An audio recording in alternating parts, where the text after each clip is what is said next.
नमस्कार. मी आज बनवलेला आहे मुंबई स्पेशल रगडा पॅटीस. पाणीपुरी, भेळपुरी, सेवपुरी तसंच हे रगडा पॅटीस आहे. मस्त टेस्ट आहे. करून बघा, नक्कीच आवडेल तुम्हालाही. मस्त गरम गरम रगडा आणि त्यावरती बटाट्याचे हे पॅटीस आहे बनवलेलं. त्यावरती थोडीशी सेव, गोड चटणी, तिखट चटणी, कांदा, कोथिंबीर असं टाकून मस्त लागतं हे चमचमीत. बघा, नक्की ट्राय करा आणि रेसिपी कशी झाली हेही मला कमेंट्समध्ये नक्की सांगा. चला तर आपण रेसिपीला सुरुवात करूया. मी इथे एक छोटी वाटी सफेद वाटाणे भिजत घातलेले 8 तास.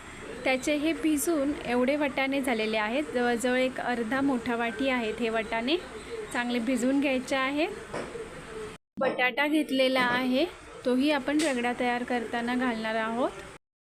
इथे मी वाटाणे कुकरला लावून घेते. कुकरमध्ये घातलेत वाटाणे आणि त्यामध्ये हा एक बटाटा घालूयात. नंतर याच्यामध्ये 1 ग्लास पाणी घालून घेणार आहोत. याच्यात चवीपुरतं मीठ घालायचं आहे. एक छोटा चमचा हळद घालते. कुकर बंद करून घेऊया. याला आपल्याला मीडियम गॅसवरती 4 शिट्ट्या काढून घ्यायच्या आहेत. एक छोटा चमचा हळद घातली कुकरच्या आणि कुकर पूर्ण थंड झालेला आहे. आता मी हे झाकण उघडून बघते. हे बघा, इथे वाटाणा आणि हा बटाटा शिजलेला आहे. आता मी हा बटाटा काढून घेते आणि त्याची साल काढून घेते. याच्यामध्ये आता अर्धा चमचा धनिया पावडर घालते मी. 1 चमचा लाल तिखट घालते. अर्धा चमचा जिरा पावडर घालणार आहोत आणि 1 ग्लास पाणी घालून घेणार आहोत. चांगलं मिक्स करून घ्यायचं आहे आणि एक उकळी आणायची आहे. इथे मी मगाशी जो रगड्याबरोबर एक बटाटा घेतलेला उकडून, तो आता स्मॅश करून घेते. तो बटाटा आपल्याला त्यामध्ये घालायचा आहे. रगड्यामध्ये बटाटा घालून चांगलं मिक्स करायचं आहे आणि एक उकळी आणायची आहे. उकळी आलेली आहे चांगली. आपण गॅस बंद करूया. इथे मी पॅटी बनवण्यासाठी 6 मीडियम आकाराचे बटाटे उकडून घेतलेले आहेत. त्यांना आता आपण स्मॅश करायचं आहे. चांगले स्मॅश केलेत बटाटे. यात चवीपुरतं मीठ घालूया. हे 1 इंच आल्याचा तुकडा आणि 2 हिरव्या मिरच्या बारीक करून घेतल्यात, ते अर्धा चमचा घालून घेते. 1 छोटा चमचा चाट मसाला घालणार आहोत. 1 मोठा पाऊण चमचा धनिया पावडर घालते. अर्धा छोटा चमचा हळद घालते.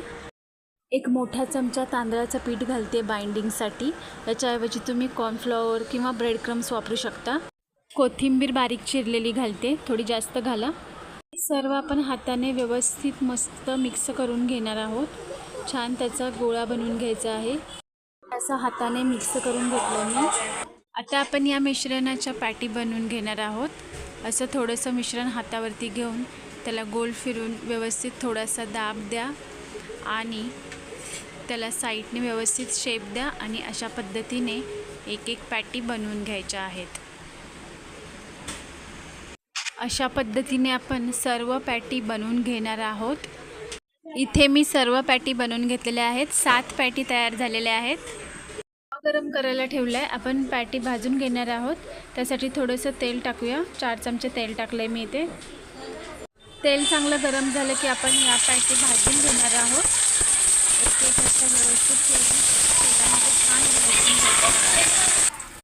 इथे सर्व पॅटी तेलावरती व्यवस्थित सोडून घेतलेल्या आहेत. आता त्या व्यवस्थित भाजायच्या आहेत. खालून थोडासा ब्राऊन कलर यायला लागला की त्या आपल्याला पलटून घ्यायच्या आहेत व्यवस्थित. अशा पद्धतीने सर्व पॅटी आपल्याला पलटून घ्यायच्या आहेत.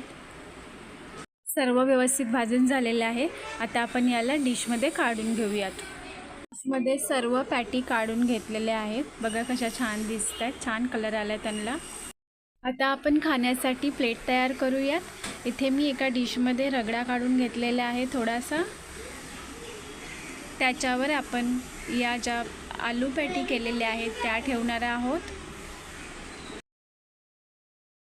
बारीक चिरलेला थोडासा कांदा घालायचा आहे. अशी बारीक चिरलेली कोथिंबीर, थोडीशी जिरा पावडर घालायची आहे. थोडासा चाट मसाला घालतोय. 1 चमचा पुदिना चटणी घालूयात. 1 चमचा गोड खजूर आणि चिंचेची चटणी घालते. थोडीशी बारीक शेव घालून घेणार आहोत. सजावटीसाठी थोडे डाळिंबाचे दाणे घातलेत. हे बघा, आपलं मुंबई स्पेशल रगडा पॅटीस तयार आहे. नक्की करून बघा, खूप छान लागेल. लहानांपासून मोठ्यांना आवडेल. आणि रेसिपी आवडली असेल तर सबस्क्राईब करायला विसरू नका. लाईक करा, शेअर करा. धन्यवाद.